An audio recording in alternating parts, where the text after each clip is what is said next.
So Ernest, we're in Barcelona en Comú. What is this place and why are we here? Well, this is the offices of Barcelona en Comú, but particularly this is the social area of the offices. So here we discuss politics around a coffee, around breakfast, around a beer.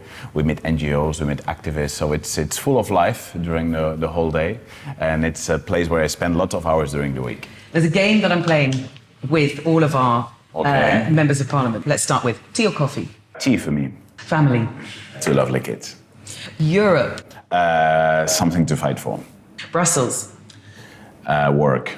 Jean-Claude Juncker. A big failure. Viktor Orban. A disgrace. So we have a bit of cheese, we had a bit of lovely ham, and a patisserie from Barcelona. Well, I live in Barcelona with my family, so I have to travel to Brussels or Strasbourg every Monday, and I try when I can to be on time to pick my kids at school on Thursday. For someone who's green, it must be really hard because you're getting on a flight every week or twice a week you are taking an airplane, which of course famously is not exactly carbon efficient. Yeah, that is actually painful, yes. Our carbon footprint is probably very high because we're traveling a lot. Well, I try to compensate that with other kinds of behavior to be more environmental friendly. But yes, I mean, flying every week, it's not very helpful for the environment. And you've got 2 small kids. Yes, that's correct. And so trying to see them whilst you're doing this Brussels lifestyle, is this something you see yourself doing forever? Can you carry on like that? No, not at all, not at all. I have always said it's my first mandate. I'm running for a second one, and that will be it.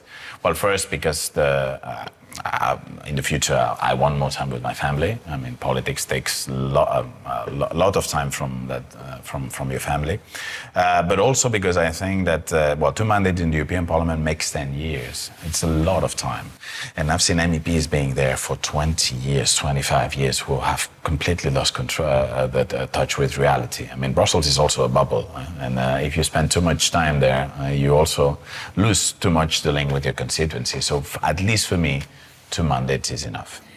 We imagine, a voter who just wants to understand, what does my MEP do for me? Mm-hmm. Is there an answer to that question? There's an answer, and one of the things I'm always saying, this is a country that has suffered from austerity and cutbacks a lot. So the best way to reconnect the European project to citizens is to connect their social needs to the European Union. And this link does not exist at the moment. The people have perceived the EU as a promoter of austerity, but nothing else than that. Our work, in my opinion, is to defend the common interest of Europeans.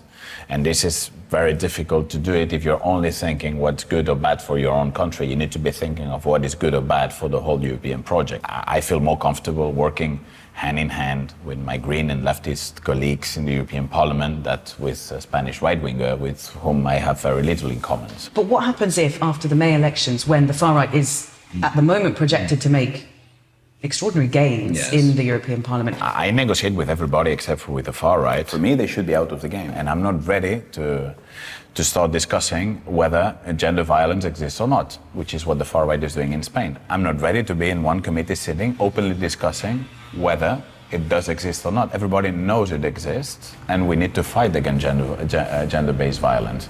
So we need to understand, and we need also to address the concerns of people who at a certain moment of their lives decided to vote for them. How optimistic are you going into these May elections? Of course, we have a big threat, which is the emergence of the far right. But I think it would be a mistake for us to campaign on the basis of we need to go against the far right. So from here to the European elections, we need to create a credible future for the European project that people can believe in. Ernest Urtasun, thank you very much. Thank you so much. For having breakfast with me. It was a big pleasure. Thank you. Lovely. Oh my gosh, now we should eat it. Yeah.